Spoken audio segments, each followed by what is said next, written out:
സഹോദരിമാരെ രാവിലെ എല്ലാവരുമായി വന്നിരുന്ന് അത് കേൾക്കണം. നാളെ എപ്പം താമസിക്കും ഗ്രാമോദ്യമം ഒക്കെ എപ്പോഴത്തേനും തയ്യാറായി വരാൻ.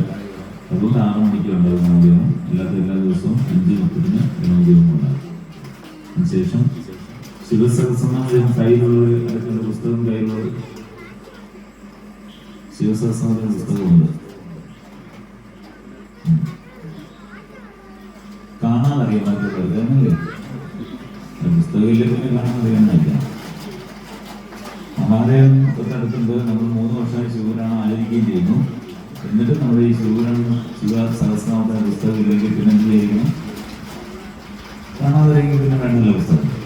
അങ്ങനെയാണോ? അപ്പോൾ ഗ്രന്ഥമില്ലാത്തവര് ഇവിടെ തരും, വെറുതെ തരത്തില്ല. 50 രൂപ വന്നാൽ തരും. ലളിത സഹസ്രനാമം, വിഷ്ണു സഹസ്രനാമം, ശിവസഹസ്രനാമം ഫ്രീ ആയിട്ട് കുറേ കൊടുത്തതാണ്. ഫ്രീ ആയിട്ട് കൊടുക്കുന്നതിന് ഒരു മാന്യതയില്ല. അതുകൊണ്ടാണ് ഇത് 3ഉം കൂടെയുള്ള ഒരു പുസ്തകം തയ്യാറാക്കി വെച്ചിട്ടുണ്ട്. താല്പര്യമുള്ളവർക്ക് മാത്രം വാങ്ങാം. ഒരു കാര്യം വിൽക്കാനുള്ളതല്ല, ആവശ്യമുള്ളവർക്ക് വേണ്ടി മാത്രം വാങ്ങാം. രാവിലെ ഇവിടെ ജനിക്കുന്നത് മഹാഭാരതത്തിൽ പറഞ്ഞൊരു ശിവസഹസ്രനാമം, 2 ശിവസഹസ്രനാമമുണ്ട്. അത് വേദസാരം എന്ന് പറയുന്ന ഒരു ശിവസഹസ്രനാമമുണ്ട്. കൂടാതെ മഹാഭാരതത്തിൽ ഭീഷ്മർ ഉപദേശിച്ച ഒരു ശിവസഹസ്രനാമം. ആ ശിവസഹസ്രനാമം ജനിക്കുക. അപ്പോൾ കയ്യിലുള്ള ഗ്രന്ഥമുള്ളവരൊക്കെ കൊണ്ടുവരണം. അല്പം താമസിക്കും. 7 മണി കഴിഞ്ഞ് ശിവസഹസ്രനാമം ഉണ്ടാവും. ആചാര്യവരണം കഴിഞ്ഞിട്ട് മാത്രമേ ശിവസഹസ്രനാമം ഉണ്ടാവും. അപ്പോൾ കയ്യിൽ പുസ്തകമുള്ളവർ, ചെറിയ ശിവസഹസ്രനാമ പുസ്തകമുള്ളവർ കൊണ്ടുവരണം. കൊണ്ടുവന്നാൽ നമുക്കിത് നോക്കിക്കൊണ്ടിരുന്നാൽ 80 ദിവസം കൊണ്ട് ഒരു ധാരണയായിട്ട് എടുക്കാൻ കഴിയും. ശിവപുരാണ ഗ്രന്ഥം കയ്യിലുണ്ടോ പാരായണം ചെയ്യാൻ? പൗരാണികർ വായിക്കുന്നത് ശരിയാണെന്നറിയണ്ടേ? എന്താ അതില്ല. അതിന് വേണമെന്നല്ല, വലിയ വിലയാണ് വാങ്ങിക്കാൻ. 3000 രൂപ കൊടുത്താൽ പുസ്തകം കിട്ടും. 3 ഓളിയുള്ള പുസ്തകമാണ്. 11 ഓളിയാണ്, 3ആയിട്ട് മാറ്റി. അപ്പോൾ അത് നിങ്ങൾ വാങ്ങിക്കാൻ താല്പര്യമുള്ള വാങ്ങിച്ച സാധിക്കും. ശിവസഹസ്രനാമം കേൾക്കാൻ എല്ലാവരും വരണം, വരികയും വേണം. ഗ്രന്ഥം അത്യാവശ്യമായി വാങ്ങിച്ചിട്ട് അത് നോക്കിയിരിക്കണം. 9 ദിവസവും, നാളെ ഒരു ദിവസം ഉള്ളവർ വാങ്ങുക, ബാക്കിയുള്ള എല്ലാവരും 9 ദിവസവും നോക്കിയിരിക്കണം. ഇപ്പൊ ശിവസഹസ്രനാമം ചെല്ലാറുണ്ടോ അമ്മമാര്? അമ്മ എന്നെ പള്ളു പറഞ്ഞിട്ട് അത് വിടാൻ കഴിയും. 9 മക്കളായിട്ട് എന്തെങ്കിലും പറഞ്ഞിരിക്കുക. ചെല്ലാറുണ്ടോ? അമ്മ എന്തെങ്കിലും നമുക്ക് ഉറപ്പ് പറയാൻ കേൾക്കാൻ പറ്റില്ല. എനിക്ക് ശരി വരുന്നതിലേക്ക് പോയില്ല. പ്രായമൊക്കെ നിനക്കാൾ ഞാൻ പുലിയെ പിടിച്ച് ഉയിര് പോണാലും നിനക്ക് മാത്രമേ നമ്മൾ വിചാരിച്ച ഞങ്ങൾ ചെല്ലും. പക്ഷെ ചത്താലും വിചാരിക്കത്തില്ല നമ്മൾ എന്ത് ചെയ്യുന്നത്. എന്തിനാണ് നമ്മൾ ഈ ഇങ്ങനെയുള്ള പുരാണങ്ങളൊക്കെ നടത്തുന്നത്? വിഷ്ണുസഹസ്രനാമം പഠിക്കാൻ, ലളിതാ സഹസ്രനാമം പഠിക്കാൻ, ശിവസഹസ്രനാമം പഠിക്കാൻ, ഗ്രന്ഥങ്ങളൊക്കെ പരിചയപ്പെടാം, താല്പര്യമുള്ളവർക്കൊക്കെ വായിക്കാൻ, അതിനൊക്കെ വേണ്ടല്ലേ? അപ്പോ ശിവഭഗവാന്റെ സന്നിധിയിൽ ഏതെങ്കിലും ഒരു ദിവസം അമ്മമാരെല്ലാം കൂടെ വന്നിരുന്ന് വൈകിട്ടോ രാവിലെയോ നിങ്ങൾക്ക് സമയം കിട്ടുമ്പോൾ ഒരു ദിവസം ജീവനോടൊക്കെ ചോദിച്ചിട്ട് എൻ്റെ സമയം എവിടെയാണെന്ന് മനസ്സിലാക്കി ആ സമയത്ത് എല്ലാവർക്കും എന്ത് ഇരിക്കണം? ശിവസഹസ്രനാമം ഇരിക്കണം. അതിനാണ് പുരാണങ്ങളൊക്കെ നടത്തുക. അതിന് പ്രാക്ടീസൊക്കെ ചെയ്യാനാണ് എല്ലാ ചടങ്ങുകളും. അപ്പൊ അതുകൊണ്ട് നമുക്ക് ഈ തവണ കഴിഞ്ഞ എല്ലാവരും ശിവസഹസ്രനാമം പരിചയപ്പെടുക മാത്രമല്ല, ഈ ശിവസഹസ്രനാമം, ഈ ശിവപുരാണം കഴിയുമ്പോൾ നമ്മുടെ ക്ഷേത്രത്തിൽ ആഴ്ചയിൽ ഒരിക്കലും സാമൂഹികമായി ശിവസഹസ്രനാമം ജപിക്കണം. ഒരാൾ ജപിച്ചു കൊടുക്കുക, കൂടെ വെച്ചുള്ളത് ജപിക്കുക.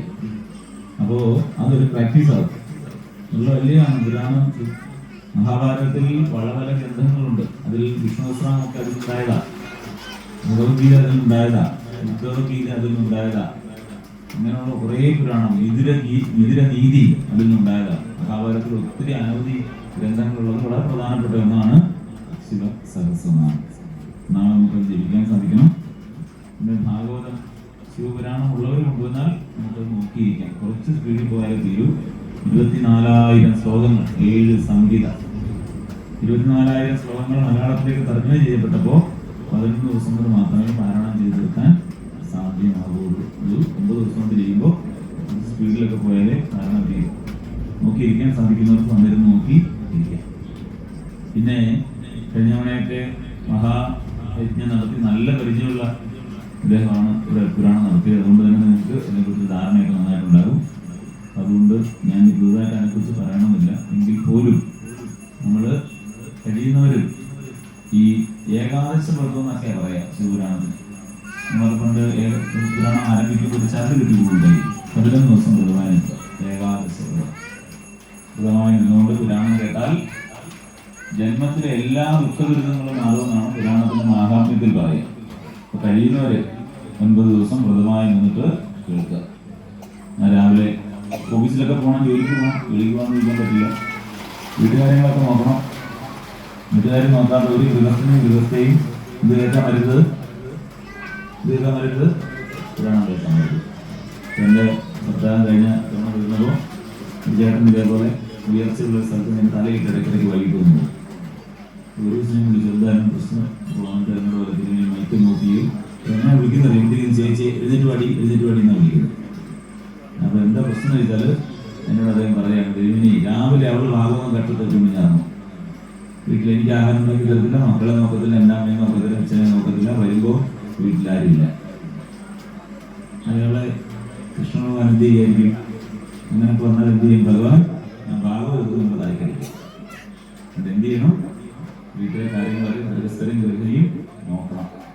നോക്കിയിട്ട് സമയം കണ്ടെത്തി ശിവരാണ് ധാരാളത്തിൽ വരണം അല്ലേ? രാവിലെ എഴുന്നേൽക്കുന്ന ആൾക്കാര് ഇപ്പോ 6 മണിക്ക് എഴുന്നേറ്റിരിക്കുന്നവര് 1 മണിക്കൂർ മുമ്പ് എഴുന്നേൽക്കണം. കുളിക്കണം, ശുദ്ധമാകണം, ശുഭ്രവസ്ത്രം ധരിക്കണം. കഴിയുന്ന മക്കളെയോ ഭാര്യയോ മക്കളും എല്ലാവരും ചേർന്ന് വരണം. എന്നാൽ 5:30 ഗണപതിയും കഴിഞ്ഞ് ശിവസഹസ്രനാമം കഴിഞ്ഞ് നിങ്ങൾക്ക് ഉറപ്പായും 6:45 തിരിച്ച് വീട്ടിലേക്ക് പോകാം.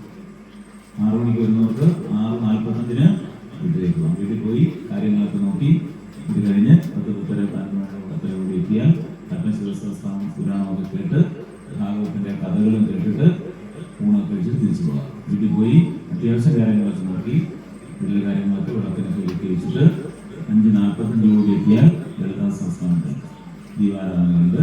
ഇവിടുത്തെ കാര്യം കഴിഞ്ഞ് നേരത്തെ വീട്ടിൽ പോകാം. ഇങ്ങനൊരു ചിട്ട അടുത്ത 9 ദിവസത്തേക്ക് നമ്മൾ വെക്കാൻ തീരുമാനിച്ചാൽ നമുക്ക് എന്ത് ചെയ്യാം? എല്ലാ കാര്യത്തിലും പങ്കെടുക്കുകയും ചെയ്യാം. കുട്ടികളുടെ കാര്യങ്ങൾ നടക്കും, നമ്മുടെ വീട്ടുകാര്യങ്ങൾ നടക്കും, എല്ലാം നടക്കും. ചിലപ്പോൾ ഈ ജോലിക്ക് പോകുന്നവർക്ക് രാവിലെ ഉച്ചയ്ക്കൊന്നും വരാൻ പറ്റുന്നുണ്ടായിരിക്കില്ല. അവരെന്ത് ചെയ്യണം? ഈ 9 ദിവസം വൈകിട്ട് അല്പം നേരത്തെ വരണം തീരുമാനിക്കണം. മറ്റു പരിപാടികളൊന്നും പോകാതെ, പ്രവർത്തനത്തിലൊന്നും ബന്ധപ്പെടാതെ ശിവപുരാണം നടത്തുന്നു. വൈകിട്ട് 7:30 7 മണിക്ക് ദീപാരാധനകളിലെത്തി ഇവിടുത്തെ ഭജൻസും അതേപോലെ പ്രഭാഷണമൊക്കെ ഇട്ട് അന്നദാനമൊക്കെ വെച്ചിട്ട് സന്തോഷത്തോടെ വീട്ടിൽ പോകാം. അങ്ങനെ തീരുമാനിച്ചാൽ 9 ദിവസം നമുക്ക് എന്ത് ചെയ്യാം? പുരാണം കേൾക്കാനായി പറ്റും. അതുകൊണ്ട് നമ്മുടെ വീട്ടിലെ അവസ്ഥ എന്താണെന്ന് മനസ്സിലാക്കി നമുക്ക് എങ്ങനെ ഏത് സമയത്താണ് ഇവിടെ ഈ ശിവപുരാണത്തിൽ പങ്കെടുക്കാൻ സാധിക്കുന്നത് മനസ്സിലാക്കി ആ സമയം നമ്മൾ അറേഞ്ച് ചെയ്തിട്ട് വരണം. മനസ്സിലായില്ലേ? അമ്മ 5 കൊല്ലം മുമ്പ് ചായ ഇടാൻ എത്ര സമയം ഉണ്ടായിരുന്നു?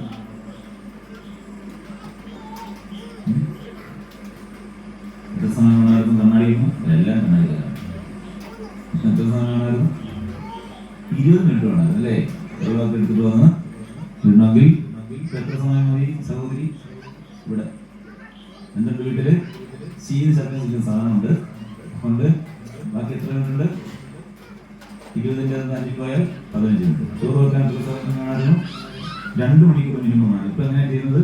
പകുതി കഴിച്ച് ചൂടാറ് പെട്ടിക്കകത്ത് അടച്ചു വെച്ചാൽ എന്ത് ചെയ്യും? 1/2 മണിക്കൂർ മതി. ബാക്കി എത്ര സമയമുണ്ട്? 1.5 മണിക്കൂർ. അലക്കണ്ട, തിരുമണ്ട, തേക്കണ്ട, കഴുകണ്ട, എല്ലാം ഏകദേശം ആദ്യം ചെയ്ത് തുടങ്ങി. വാഷിംഗ് മെഷീൻ മിക്സ് ചെയ്ത് തുടങ്ങി. ഇതെല്ലാം കൂടെ ചേർത്ത് നമുക്കിപ്പോൾ ഒരു 3-4 മണിക്കൂർ ഫ്രീ ആയിട്ട് കിട്ടും. ഈ സമയത്ത് എവിടെ കളയുന്നത്? എന്തെങ്കിലും റീൽസ് കാണാൻ, അല്ലെങ്കിൽ റീൽസ് എടുക്കാൻ, അല്ലെങ്കിൽ ഇതൊക്കെ വേണം. എല്ലാം വേണം, ഇതെല്ലാം ആവശ്യമാണ്. സമൂഹത്തിൽ നിന്നുണ്ടായിരിക്കുന്ന വസ്തുക്കളെയൊക്കെ ഉപേക്ഷിച്ചിട്ട് ഞാൻ സന്യാസിയായിട്ട് നടക്കുന്ന കാര്യങ്ങളില്ല. ഇതൊക്കെ വേണം, ആവശ്യത്തിന് ഇതെല്ലാം വേണം. ഒരു സമാധാനം, സന്തോഷം, ചിരിക്കാനും കാര്യങ്ങൾ അറിയാനല്ലേ, നമ്മുടെ സന്തോഷം മറ്റുള്ളവരെ അറിയിക്കാനൊക്കെ എന്ത് വേണം?